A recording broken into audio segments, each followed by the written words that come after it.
Dobrodošli vsi, novinarji, kolegi, poslanci. Na prvi novinarski konferenci poslanske skupine SMC v tem letu in nasploh. Vesel sem, da ste se udeležili v tako množičnem številu, upam, da boste zadovoljni odšli. Vodja poslanske skupine bo predstavila delo poslanske skupine SMC v prihodnjem letu.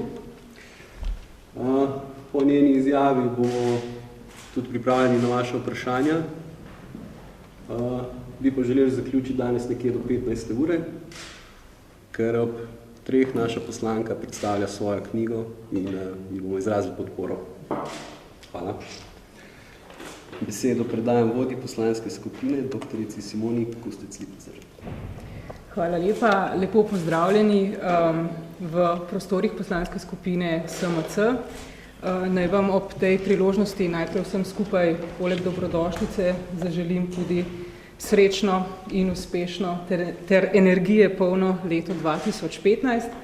Namen te naše današnje tiskovne konference je pravzaprav neke vrste predstavitev okvirnega načrta dela poslanske skupine v letu 2015.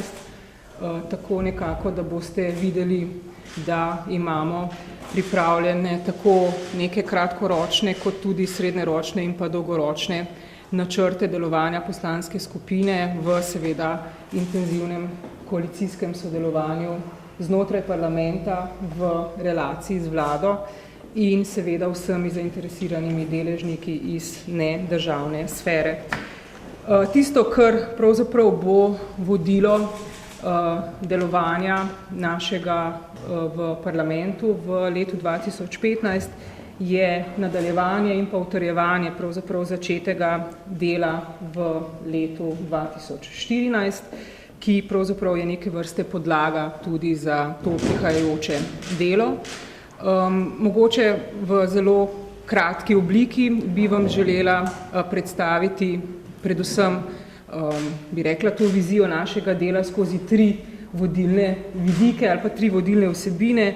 To je zakaj, s kakšnim namenom bomo delovali, kaj bomo počeli in na kakšen način bomo to nekako izvajali v prihajajočem obdobju. Gre dejansko za rezultat nekih sklepov konsenza, ki smo ga vzpostavili znotraj poslanske skupine o temu, kar bom zdaj predstavila in pa seveda v intenzivnem sodelovanju tako z samo stranko in pa z našim vladnim delom.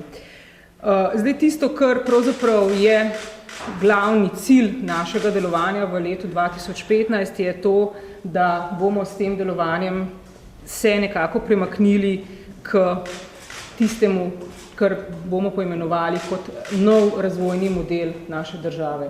Torej, to je tisto vse poteze, vse aktivnosti, ki bodo pravzaprav izvedene v tem prihajajočem obdobju, bodo usmerjene v to, da se končno postavi v tej državi nek razvojni model, ki bo dal odgovore in to uspešne, učinkovite, dobre odgovore na te ključne probleme in pa tudi hkrati izzive, s katerimi se naša družba, s katerimi se naša država sooča. V tem smislu pravzaprav gre izpostaviti predvsem gospodarske in pa finančne izzive po eni strani in po drugi strani to, čemur pravimo demografski izzivi. To je skrb za posamezne demografske skupine s posebnim poudarkom na iskanju neke optimalne socialne varnosti in pa zaščite, pri čemer bo poseben poudarek pri tem ves čas namenjen mladim generacijam, starejšim in pa starejšim prebivalcem in pa ranljivim družbenim skupinam. To je nekako ta, bi rekla, temeljna vizija, skozi katero bomo svoje aktivnosti, svoje ukrepe, cilje, ki jih bomo politično vzpostavljali in jih zasledovali, nekako vedno v luči izpostavljenega pravzaprav sledili. Zdaj, kje bodo tista, bi rekla, celovita, ključna, podporna področja vsebinska, na katere bomo posebej pozorni. To je zasledovanje trajnostnega koncepta, trajnostnega koncepta v tem smislu, da bomo iskali neke rešitve in pa ukrepe, s pomočjo katerih bomo izkoriščali danosti samopreskrbe te države, se pravi zaščita in pa hkrati tudi uporaba teh prednosti, teh bi rekla danosti, ki nam jih država s svojim bogatstvom naravnim nudi sama in so do sedaj bile bodisi zanemarjene, bodisi ne dovolj pravzaprav uporabljene, če želite, ali pa načrtno ali nenačrtno spregledane. Tule v tem sklopu pravzaprav ne govorimo samo o skrbi za okolje, ampak recimo o novi gospodarski pobudi na področju izrabe lesa. To so recimo ena od teh, bi rekla, vsebinskih področji, ki jim bomo dajali prioriteto, potem nesporno spet ponovno osvežitev ali pa umestitev vloge in pa vrednosti pomena turizma slovenskega v tem okolju. Potem drugi sklop, ki bo ključen, je dodana velika podpora znanju in pa tehnologiji, torej nečemu, s čimer smo skozi različne dosedanje podpore javne, ki smo jih dajali za posamezne projekte, politike, programe, razvijali pravzaprav moč znanja, moč, bi rekla, inovacij, tehnološkega razvoja, ki ga nismo potem tako uspešno uporabili nazaj, kot bi ga glede na vse vložke lahko in bi ga tudi morali. Tretji zorni kot, ki je bil tudi do sedaj dan neupravičeno, tudi če želite nerazumno na stran, pa mora spet dobiti osrednjo prioriteto, je pa tudi usmerjenost naše države v svet. Torej ponovna pravzaprav prepoznavnost v mednarodnem okolju in prepoznavnost vrednosti in pa prednosti, ki jih ima naša država tudi, ko se odpre navzven. Zdaj, na kakšen način si želimo pravzaprav tega delovanja v političnem smislu?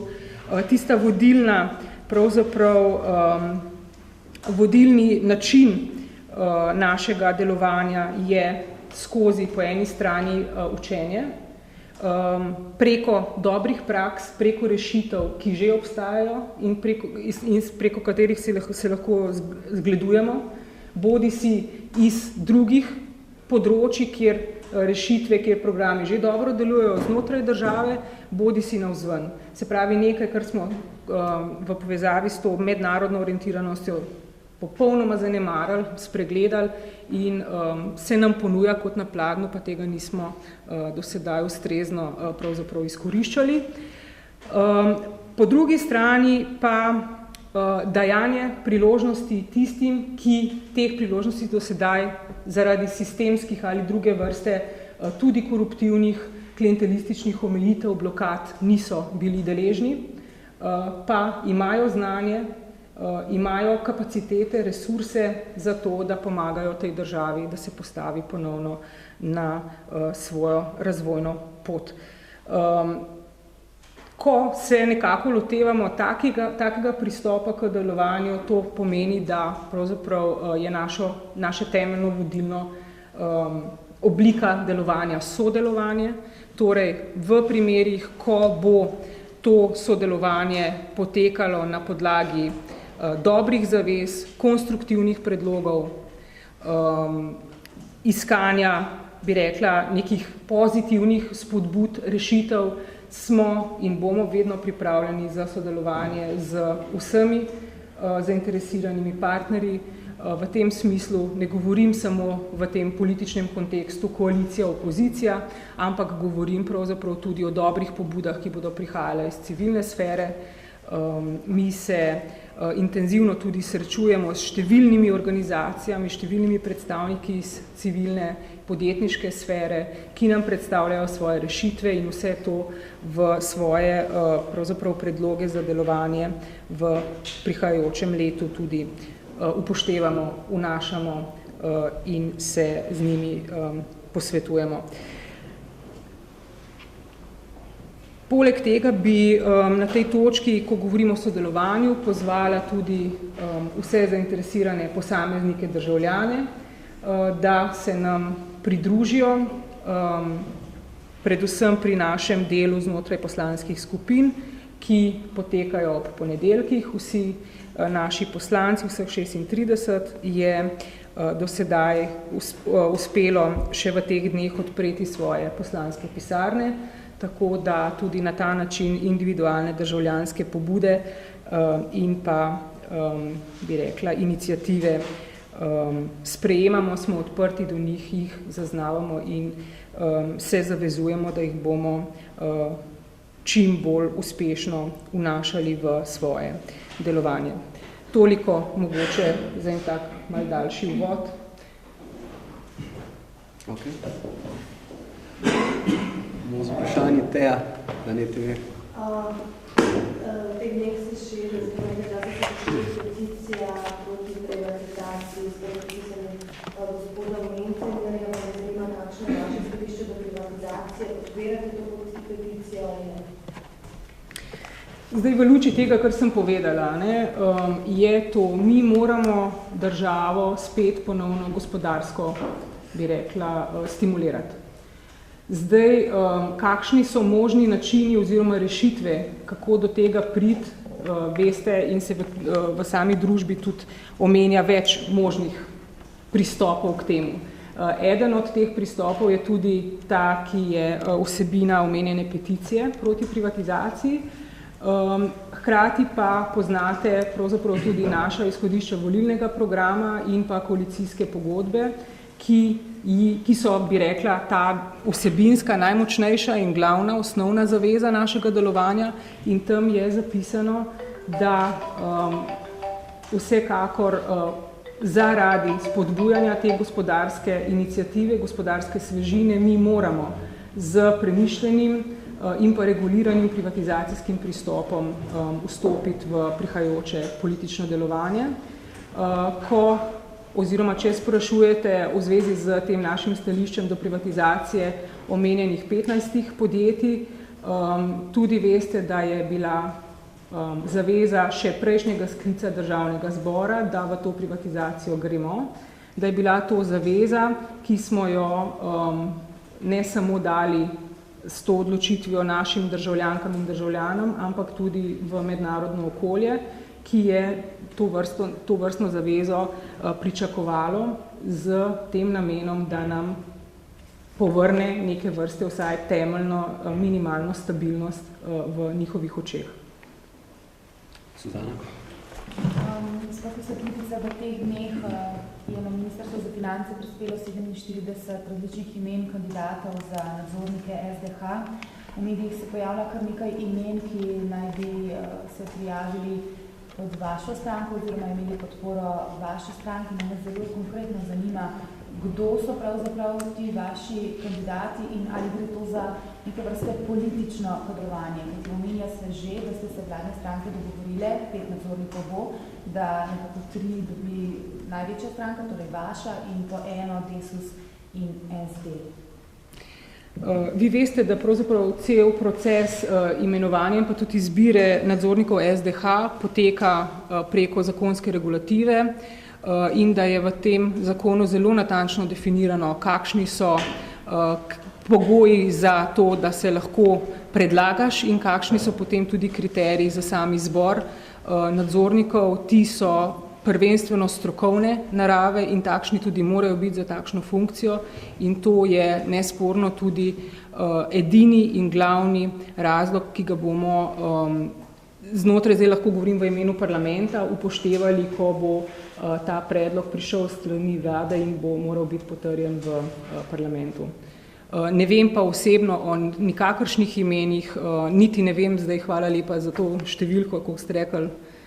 47 je bilo prijavljenih, da pa naj bi bil dogovor, 3 SMC, enega Desus in enega vlada, konkretno pri SMC-ju se omenja gospoda Kraljiča, pa Kovača, pa potem Boštjančiča, se omenja.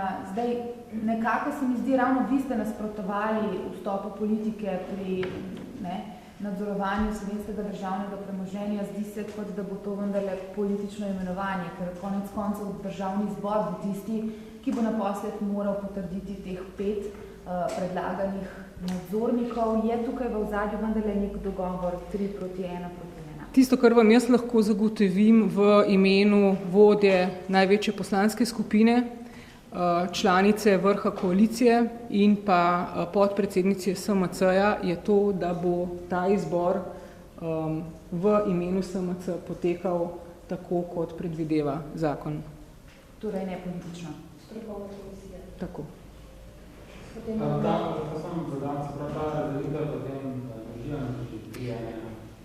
Razdelitev pravzaprav ni relevantna. Gre za vprašanje, na koliko mest se izbira najboljše kandidate po teh omenjenih kriterijih, ki so definirani in so jasni v samem zakonu. Je v koaliciji dogovor, da se prav 3 zbere vaša stranka in tako naprej? Dogovor je ta, da se spoštuje črko zakona o SDH-ju. Se pravi, imamo potem glavno besedo, ki izbere teh kandidatov finančnih ministrov. Glavno besedo bo imela večina v državnem zboru, ki bo potrdila te predlagane kandidate. Če bo presodila, da so v kakršnem koli nasprotju z tem, kar že predvideva sam zakon in kriteriji, ki so definirani v tem zakonu, potem bo to zadosten razlog za to, da predloga ne bo potrdila. Verjamem pa, da bo že na vladni strani to upoštevano ustrezno. Mogoče samo še glede, ko smo že ravno pri tem privatizaciji. Zdaj, ali vlada in stranka SMC dejansko s privatizacijo misli resno, predvsem kdaj in pa kako? Kdaj lahko pričakujemo tudi to strategijo upravljanja državnih naložb? In pa seveda jasno, ves čas ponavljate nadzorovana privatizacija. Kaj to pravzaprav pomeni? Ja, zdaj dokončno besedo bo zanesljivo potem, bomo lahko prebrali, ko bo ta strategija pripravljena. Zdaj, tisto, kar vam lahko na tej točki povem, je, da je strategija v fazi priprave, vendar pa ne bo skomunicirana v javnosti, preden ne bo pravzaprav skoordinirana tako koalicijsko, kot tudi predstavljena opoziciji. Gre za strategijo upravljanja državnega premoženja Republike Slovenije in to ni in ne sme biti samo projekt ne SMC-ja, ne koalicije, ampak te države. V lanskem letu sta večino zakonov sprejeli nujna skrajšanja postopkov. Ali lahko letos sploh pričakujemo, da bomo se v državnem zboru takšen postopek sprejemanja zakona sprejeli po normalni poti vključili širšo javnost? Glejte, to je ena od najmočnejših, bi rekla, opozoril, ki smo jo v imenu naše poslanske skupine, pa tudi koalicije, dali vladi. Da si v parlamentu želimo samo še izjemoma sprejemanje zakonov po skrajšanem in pa po nujnem postopku. To, da se zakoni sprejemajo po rednem postopku, ima svoj namen, ima svoj smisel in mi se bomo v tej poslanski skupini zavzemali za to, da bo večina zakonodaje v tej državi sprejeta po utečenem, bi rekla, rednem postopku, ki vključuje celovito in dovolj časa za to, da se posvetuje z vso zainteresirano javnostjo, da se v resnici preveri različne možne alternative in na podlagi tega izbere najboljšo kot neke vrste kompromis med vsemi vpletenimi deležniki, ki sestavljajo ta naš, bi rekla, družbeni in pa politični prostor. To se bo zgodilo zdaj. Poglejte, mi imamo zdaj tisto, kar je še kritično, in bo terjalo nek nujni postopek, bo zanesljivo še ta rebalans 2015. To je tisto, kar nekako smo bili dogovorjeni z vlado, da bo še šlo po teh nekih hitrih postopkih. Po drugi strani pa recimo fiskalno pravilo je predlog, ki je vložen čisto po rednem postopku. In na ta način pričakujemo, da se bo tudi večina pravzaprav zakonodajnih predlogov od sedaj naprej vlagala in da bo potem potekala tudi po rednem postopku. Veste pa, po poslovniku Državnega zbora, kateri so tisti vsebinski akti ali pa razlogi, zakaj se določene predloge sprejema po skrajšanem oziroma po nujnem postopku. Kje so tisti, bi rekla, vsebinski argumenti in pa potrebe, zakaj. Na ta način pravzaprav tudi rahlo, pa ne želim, da to izpade kot opravičilo, zakaj je to začetno obdobje delovanja tega sklica parlamenta potekalo dejansko na ta način, kot ste rekli, veliko skrajšanih, veliko nujnih postopkov, ker je v resnici situacija to terjala. Si pa želimo, da se razmere resnično čim hitreje stabilizirajo in da se tudi v ta, bi rekla, zakonodajni postopek unese neko normalno demokratično proceduro spet nazaj.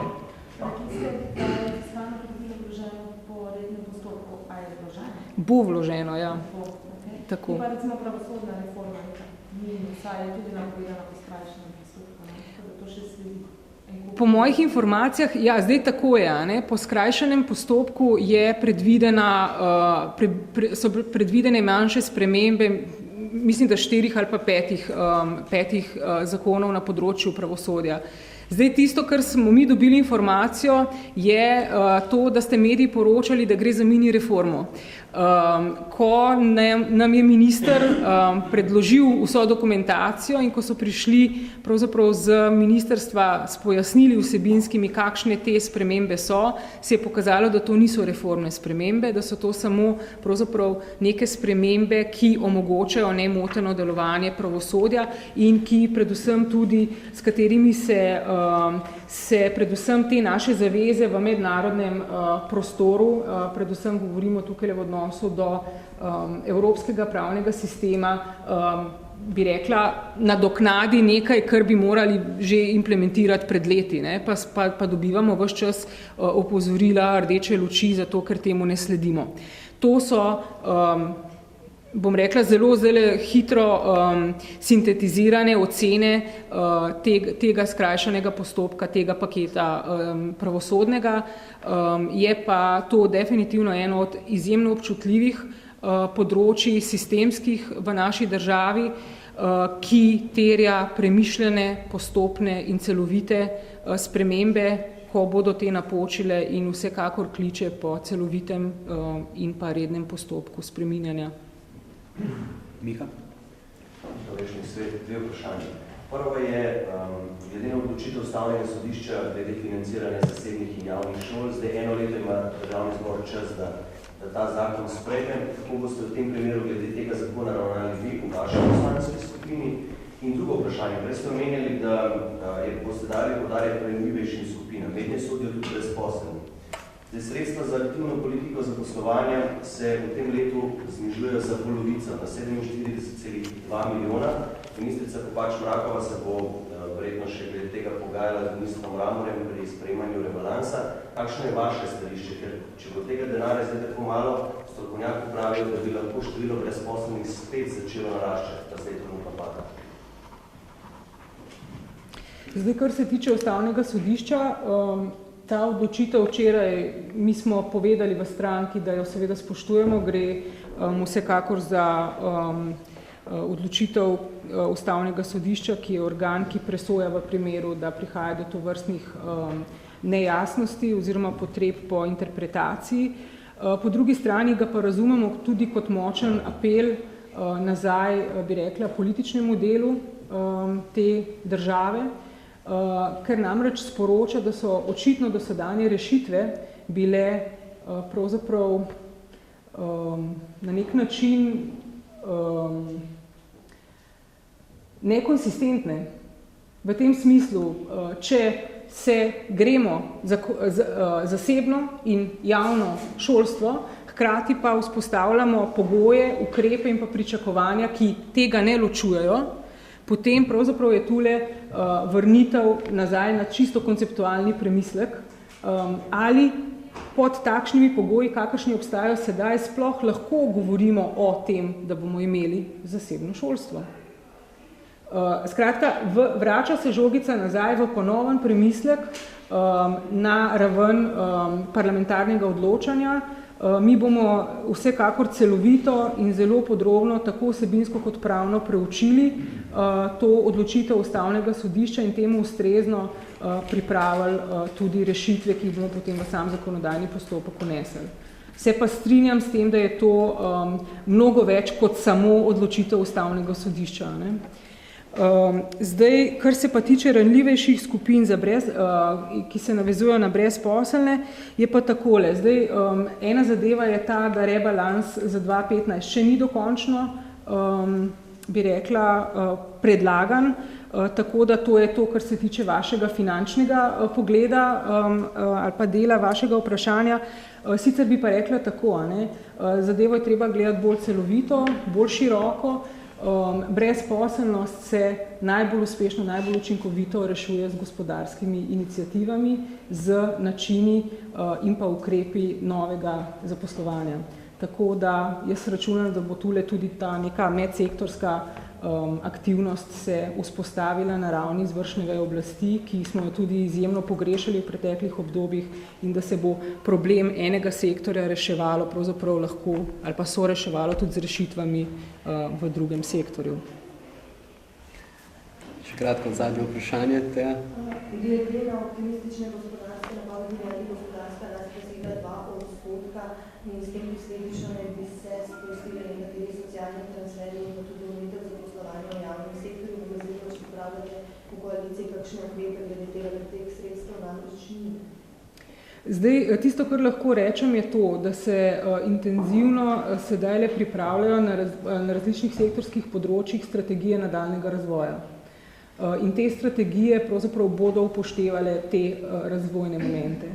Zdaj, vi ste sami izpostavili javni sektor, v okviru Ministrstva za javno upravo je v pripravi strategija razvoja javne uprave pa javnega sektorja v državi. Potem prej smo se že pogovarjali o strategiji upravljanja z državnim premoženjem. Skratka, pravzaprav računamo na to, da bodo tule odgovori na vaše vprašanje pravzaprav zapisani v teh nekih strateških usmeritvah prihodnega delovanja države. Hvala lepa. Če smo še pri strategiji upravljanja z državnim premoženjem, ste lahko bolj časovno konkretno, kdaj načrtujete v koaliciji?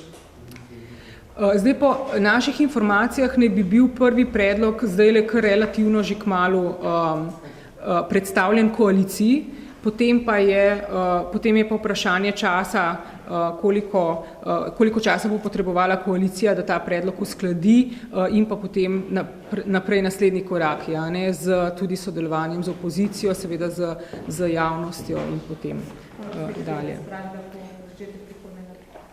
Zelo težko vam to rečem, ker je to v pristojnosti priprave Ministrstva za finance, tako da je mogoče to bolj vprašanje vezano na vladni del.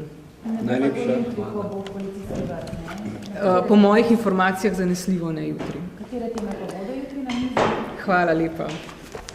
Hvala vsem za obisk. Se vidimo v prihodnosti tudi večkrat v podobni zasedbi in podobnih okoliščinah.